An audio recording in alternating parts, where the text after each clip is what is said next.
चलिए आइए हम देखते हैं कि अब 4 और 9, ठीक है, किसी भी संख्या मतलब संख्या दे दिया रहेगा और उसकी इकाई अंक में 4 रहेगा और उसकी घात में हम देखेंगे कि अगर विषम संख्या या ऑड, ठीक है, ऑड पावर रहे या इवन पावर रहे तब उसका मान क्या आता है वो हम देखते हैं। ठीक है, अगर मान लो हम लोग 4 को लिखते हैं, ठीक है, अगर 4 की घात में, ठीक है, कोई सा भी संख्या दिया हुआ है, जैसे कि मान के चलो मैं लिख देता हूँ 234, ठीक है, और इसकी घात में अगर मान लो मैं लिख देता हूँ एक बार 3 लिख देता हूँ, ठीक है, और यही संख्या को 234 की घात में एक बार 4 लिख देता हूँ। ठीक, अब मैं बोलूँगा कि इसका इकाई अंक निकालो। ठीक है, तो इकाई अंक के लिए तो मैं बताया हूँ कि हम कोई सा भी संख्या दिया रहेगा सिर्फ उसका इकाई अंक किसके मान पर निर्भर करता है, जो संख्या दिया रहेगा उसके इकाई के परिणामी मान पर निर्भर करता है। ठीक है, तो इसका इकाई अंक कितना है 4, तो हम अगर इसको ये लिख सकते हैं, इसका इकाई अंक निकालना है यानी कि 4 की घात में 3, ठीक है, और इसको क्या लिख सकते हैं 4 की घात में 4। ठीक है,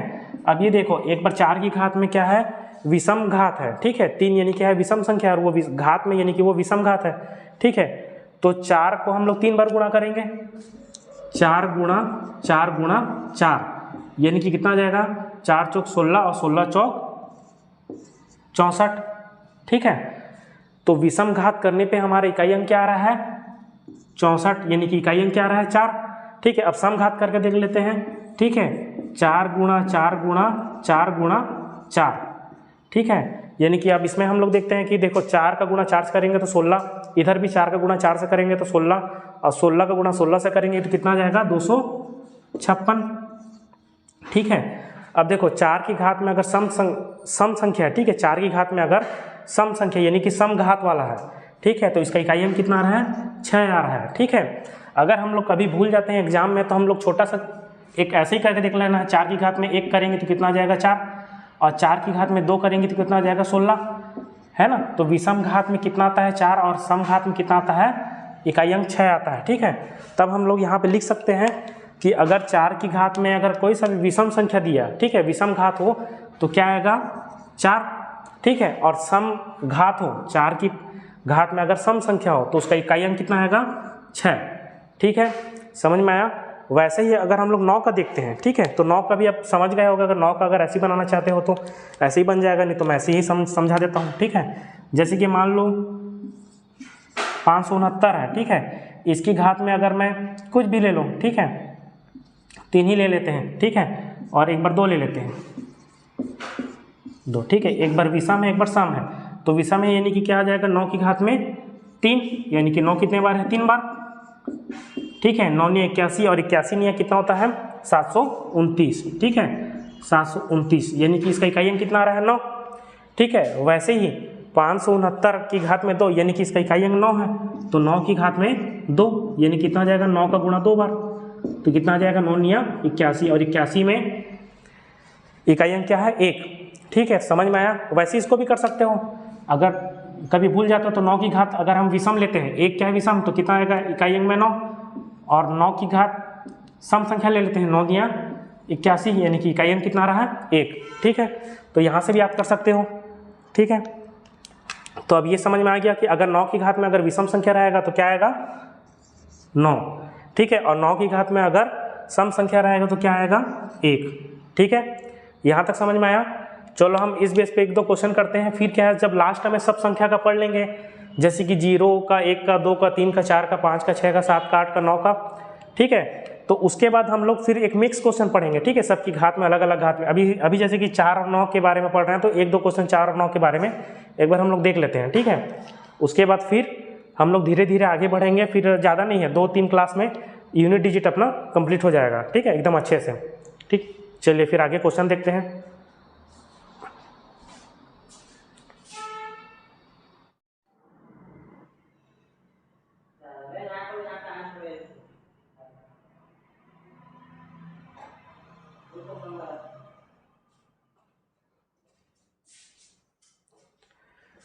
चलिए ठीक है, 4 और 9 के बेस पे हम लोग क्वेश्चन करते हैं। कुछ इजी क्वेश्चन है, फिर 1-2 क्वेश्चन और देखेंगे। ठीक है, अच्छे क्वेश्चन देखो। इसमें लिखा है 7354 की घात में 1237, ठीक है, 1237 में इकाई अंक क्या होगा। ठीक है, हम लोग इसको डायरेक्ट मतलब देख सकते हैं। ठीक है, सबसे पहले देखेंगे कि ये 4 की घात में क्या है, 4 की घात में 1237। ठीक है, और ये 1237 ये क्या है, ये क्या है, सम संख्या है या विषम संख्या है, तो ये क्या है, विषम संख्या है, ठीक है, विषम घात है, ठीक है, विषम घात है ये।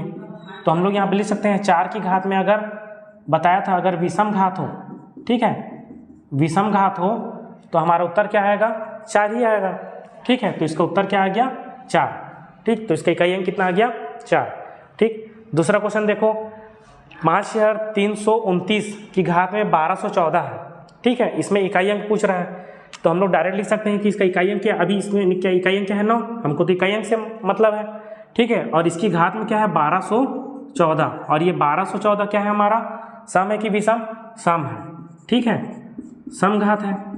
तो अगर 9 की घात में अगर सम हो, ठीक है, सम घात हो, ठीक है, इवन पावर हो, तो हमारा उत्तर क्या आएगा, 1, ठीक है, यहाँ पे बताया हूँ मैं, सम पावर रहेगा तो 1, ठीक।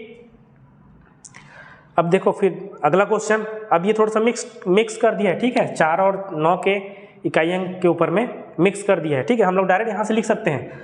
हमको एग्जाम में क्या करना है कि एग्जाम हमारा कॉन्सेप्ट अगर हमारा क्लियर रहेगा तो हम लोग ये क्वेश्चन को बार बार रिपीट नहीं करना है, बस हमको देखना है कि अगर ये क्या है, 1393 क्या है, विषम है, ठीक है, विषम है, बस यहाँ पे विषम है, यानी कि 4 की घात में विषम कितना आता है, 4 ही आएगा, तो डायरेक्ट लिख सकता हूँ इसका इकाई अंक क्या है, 4 होगा, ठीक है। ये 9 है, ठीक है, 9 की घात में ये क्या है, सम है, ठीक है, 9 की घात में सम है, यानी कि कितना आएगा इसका इकाई अंक कितना आएगा, 1 आएगा, ठीक है। और वैसे ही ये 4 की घात में यहाँ पे क्या है, ये 24, यानी क्या है, ये सम है, ठीक है। जब ये सम है यानी कि कितना आ जाएगा इसका आंसर, 4 की घात में सम आएगा तो कितना आ जाएगा, 6, ठीक है, समझ में आया।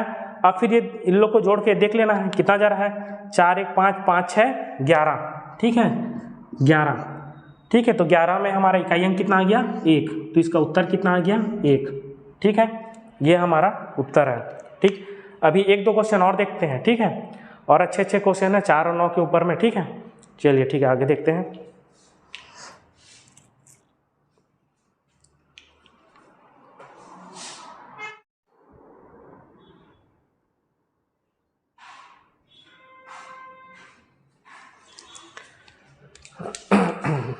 चलिए देखते हैं, ठीक है। देखो क्या है प्रश्न में, 4 की घात में 1 धन, 9 की घात में 2 धन, 4 की घात में 3 धन, 9 की घात में 4 धन, ऐसे बढ़ते बढ़ते बढ़ते 9 की घात में 100 का इकाई अंक ज्ञात कीजिए, ठीक है। तो यहाँ से ये समझ में तो आ रहा है ना कि घात में क्या 1 से लेकर पूरा 100 तक है, ठीक है। और 4 की घात में 1 है, फिर उसके बाद 4 की घात में देखते हैं तो 3 है, फिर 4 की घात में 5 आएगा, फिर वैसे करते करते 4 की घात में कहाँ तक, 99 तक आएगा, यानी कि टोटल हम लोग ये बोल सकते हैं कि 4 की घात में जो है वो सब विषम पावर है, ठीक है। और टोटल आधे आधा बटा हुआ है, यानी कि 50 संख्या 4 के होंगे तो 50 संख्या 9 के होंगे, ठीक है। तो हम इसको डायरेक्ट ऐसा लिख सकते हैं क्या 4 की घात 1 धन, 4 की घात 3 धन, 4 की घात 5 धन, 10 4 की घात 99, ठीक है। और क्या सब धन है तो यहाँ धन, फिर 9 की घात 2 धन, 9 की घात 4 धन, 9 की घात 6 धन, 10 धन, 9 की घात 100, ठीक, ये लिख सकते हैं, ठीक। अब ये देखो कि 4 की घात में अगर हम ऑड मतलब विषम पावर लेते हैं तो इकाई हमारा क्या निकलता है, 4 ही आएगा, ठीक है। कितना आएगा, 4 आएगा, यानी कि इसका 4, इसका 4, इसका 4, ठीक है। ऐसा करते करते सबका इकाई अंक कितना आएगा, 4 आएगा, ठीक है। धन इसका देखते हैं, ठीक, इसका देखते हैं तो कितना आएगा, 9 की घात में क्या है, इवन पावर है, तो इवन पावर है यानी कि कितना आएगा, 1 आएगा, ठीक है। कितना आएगा, 1 आएगा, सब में 1 आएगा, ठीक है, 1 आएगा, ठीक है। तो ये टोटल संख्या कितनी है, 50 है, यानी कि इसको हम लोग 4 गुणा 50 लिख सकते हैं, है ना। और धन इसको 1 गुणा 50 लिख सकते हैं, ठीक है। अब ये देखो 4 गुणा 50 कितना आ गया हमारा, 200, और धन ये 1 गुणा 50 कितना हो गया, 50, यानी कि कितना बन रहा है, 250, और इसका इकाई अंक कितना है, 0, ठीक है। 250 में हमारा इकाई अंक कितना है, 0, और हमको क्वेश्चन में इकाई अंक ही निकालने के लिए बोला था, ठीक है। तो इसका हमारा उत्तर क्या आ जाएगा, 0, ठीक है। इसका इकाई अंक क्या होगा, 0, समझ में आया, ठीक है। अभी हम लोग क्या देखे, प्लस वाला देखे, धन वाला, ठीक है। अगर हमारे में इसमें गुणा वाला जाता, ठीक है, गुणा वाला जाता तब कैसे बनता, देखो 4 की घात में 1 गुणा 9 की घात में 2 गुणा 4 की घात में 3 गुणा 9 की घात में 4 गुणा ऐसे करते करते 9 की घात में 100, ठीक है। तो सेम प्रोसीजर है, सेम करना है, यानी कि इसमें भी वही है। 4 की घात कौन सा पावर है, विषम पावर है ना, ऑड पावर है, और 9 की घात में क्या है, सब इवन पावर है, ठीक है, सम घात है। तो इसको भी हम लोग ऐसे कर लेते हैं अलग अलग, 4 की घात 1 गुणा 4 की घात 3 गुणा 4 की घात 5 गुणा ऐसे करते करते कितना, 4 की घात 99, ठीक है। आधा आधा बटेंगे ना, क्योंकि 4 वाली जो संख्या है वो 50 रहेगी और 9 वाली 50, तब दोनों मिलकर ये 1 से लेकर 100 तक के बना रहे हैं, ठीक है। फिर यहाँ पे गुणा आ जाएगा क्योंकि सब गुणे में है, ठीक है। यहाँ पे कितना आ जाएगा, 9 की घात 2 गुणा 9 की घात 4 गुणा 9 की घात 6 गुणा ऐसे करते करते कहाँ तक, 9 की घात 100 तक, ठीक है। समझ में आया। फिर सेम वही है, 4 की घात में क्या है, ऑड पावर है, विषम घात है, यानी कि इसका सबका यूनिट डिजिट क्या आएगा, इकाई अंक क्या आएगा, 4 आएगा, ठीक है, 4 आएगा। ऐसा कहाँ तक, पूरा 50 संख्या तक। वैसे ही इसका यूनिट डिजिट कितना है, ये क्या है, इवन पावर है, ठीक है, सम घात है। तो सम घात है यानी कि यहाँ पे हम लोग, मैं पूरा बताया हुआ हूँ है ना, टेबल बना के, उसको देख के बना सकते हो, ठीक है। ये 50 संख्या ये, 50 संख्या वो, ठीक है। तो ये सब है, तो इसको हम लोग में क्या कर सकते हो, इसको देखो 4 की घात में ये 1 है, सब जुड़ जाएगा ना, तो 4 की घात में कितना हो जाएगा, 50 हो जाएगा, ठीक है। 4 गुणा 50 नहीं कर रहा है, ठीक है, ये 4 की घात में 50 हो जाएगा। ये 50 बार था इसीलिए हम लोग उसको 50 बार गुणा कर दिए हैं, ठीक। वैसे ही इसको देखो, गुणा 1 की घात में 50, तो 1 की घात में 50 रहे या 100 रहे, कुछ भी रहे, तो उसका मान तो एक ही होता है। अब 4 की घात में 50, अब ये फिर देखो, ये इवन है, मतलब सम है या विषम है, ये सम घात है, ठीक है। और सम घात में क्या बताया था, इसका क्या हो जाएगा, 4 की घात में अगर सम पावर रहे, ठीक है, तो क्या हो जाएगा, सम घात रहेगा तो कितना हो जाएगा, 6 हो जाएगा उसका इकाई अंक, ठीक है। करके देख सकते हो, 4 की घात में 2 करेंगे तो 4 चौक 16 यानी कि 6, तो इसका इकाई अंक कितना हो गया, 6, और इसका 1, ठीक है। तो ये मिला कितना बना रहे हैं, 6, तो इसका इकाई अंक कितना हो गया, 6, ठीक है। ये हमारा आंसर, ठीक है। समझ में आया। किसी को कुछ भी डाउट रहेगा, ठीक है, किसी को कुछ भी अगर डाउट रहता है तो मेरे को कमेंट बॉक्स में कमेंट कर सकते हो, ठीक है। और अगर आपको वीडियो पसंद आया तो आप वीडियो को लाइक करिए, है ना, सब्सक्राइब करिए, और दोस्तों लोगों को भी शेयर कीजिए, ठीक है। जितने भी मतलब मैं अच्छे अच्छे क्वेश्चन बता रहा हूँ, आगे हम लोग बहुत सारे क्वेश्चन करेंगे यूनिट डिजिट का, ठीक है। पहले कॉन्सेप्ट को एकदम हम लोग क्लियर कर लेते हैं, ठीक है, आप लोगों को भी समझ में आ जाएगा। फिर उसके बाद हम लोग एक साथ बहुत सारे इसका अलग अलग टाइप के क्वेश्चन सॉल्व करेंगे, ठीक है। तो आज के लिए इतना ही है ना, धन्यवाद।